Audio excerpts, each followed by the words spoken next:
এখন কখনো কখনো মনে হচ্ছে যে ওর হয়তো একটু একটু কমান্ড ফলো করছে, আই মুভমেন্ট এখন হচ্ছে, ও এখন সেমি সলিড এখন খাচ্ছে আর কি।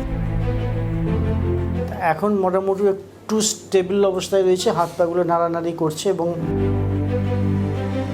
তারপরে ওর যে হাত পায়ের যে স্টিফনেস ছিল সেই স্টিফনেসটা অনেকটাই কমেছে এখন। আমার নাম তপন কুমার মণ্ডল। আমার ছেলে সৌনক মণ্ডল যে পেশেন্ট, তার বয়স 22। আমি আরামবাগ থেকে এসেছি। সৌনকের গত 2025 সালের মার্চ মাস থেকে একটু জ্বর আসতো, কাশি হতো। তারপরে আমরা ওকে চেন্নাই হাসপাতালে নিয়ে গেছিলাম। ওখানে সমস্ত রিপোর্ট দেখিয়ে ওনারা IHC করতে বলেছিল। IHC করার পরেতে যেটা এসেছিলো lymphoma, Hodgkin lymphoma, classical Hodgkin lymphoma এসেছিলো। হজকিন লিম্ফোমার পরে আপনার ওখানে 2টো কেমো হয়েছিল। তারপরে ডাক্তারবাবুর অনুমতিক্রমে আমরা কিছুদিন গ্রামের বাড়িতে এসেছিলাম এবং সেখানে কিছুদিন থাকার পরে যেমন কেমোর কিছু সাইড এফেক্ট হয়, সেগুলোর সাথে সাথে একদিন ভোরের দিকে ওর অ্যাসপিরেশন হয়ে গেছিলো। আমরা লোকাল হাসপাতালে আমরা ভর্তি করেছিলাম, সেখানে ওকে সঙ্গে সঙ্গে ভেন্টিলেশনে দিয়েছিল। আনফর্চুনেটলি সেদিন রাত্রিবেলাতেই আমাকে হাসপাতাল থেকে ফোন করে যে ওরা কার্ডিয়াক অ্যারেস্ট হয়ে গেছে। কার্ডিয়াক অ্যারেস্টের পরে আমরা গেলাম, বললো যে 24 ঘন্টার মধ্যে আরেকবার হতে পারে, 24 ঘন্টা না পার হলে কিছু বলা যাবে না। তাই এইভাবে 18 দিন পরে যখন কোনো ইমপ্রুভমেন্ট হয়নি, ট্রিটমেন্টও সেরকম হয়নি, আমরা বাধ্য হয়ে কলকাতা হাসপাতালে আমরা যোগাযোগ করে সেখানে নিয়ে এসেছিলাম। ওরাও ভেন্টিলেশন দিয়েছিল, সঙ্গে সঙ্গে ওরা সিটি স্ক্যান করেছিল, পরের দিনে MRI করেছিল এবং MRI করার পরের দিনে ডক্টরবাবু আমাকে বললেন যে global ischemic hypoxic brain injury ওরা হয়ে গেছে।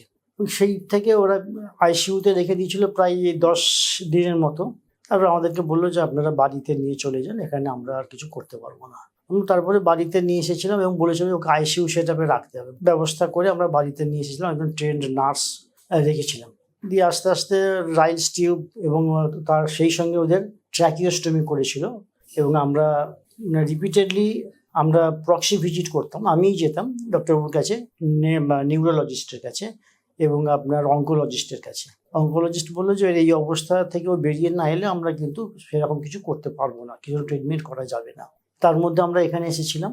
এখানে আসার পরে সমস্ত কিছু রেকর্ড দেখিয়েছিলাম, দেখানোর পরে এখানে থেকে মেডিসিন দিয়েছিল 3 মাসের এবং 3 মাসের পরেতে শেষ হয়ে গেছে ওষুধের পরেতে।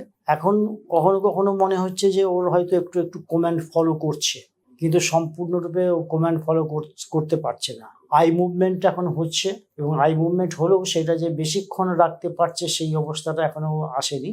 এবং রাইলস টিউবও আমরা খুলে দিয়েছি, খোলা হয়েছে, ও এখন সেমি সলিড এখন খাচ্ছে আর কি। রিসেন্ট কিছু টেস্ট হয়েছে, সেখানে সব কিছুই প্রায় নর্মাল রয়েছে। মাঝখানে একটু CRPটা বেড়েছিল, সেটাও মেডিসিন দিয়ে এখন নর্মাল হয়ে আছে।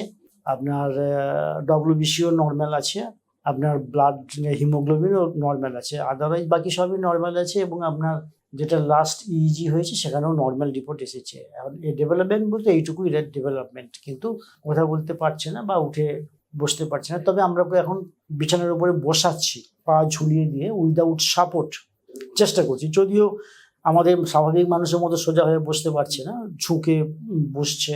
3-4 মিনিট 5 মিনিট করে ওকে রাখছি, বেশিক্ষণ থাকতে পারছে না।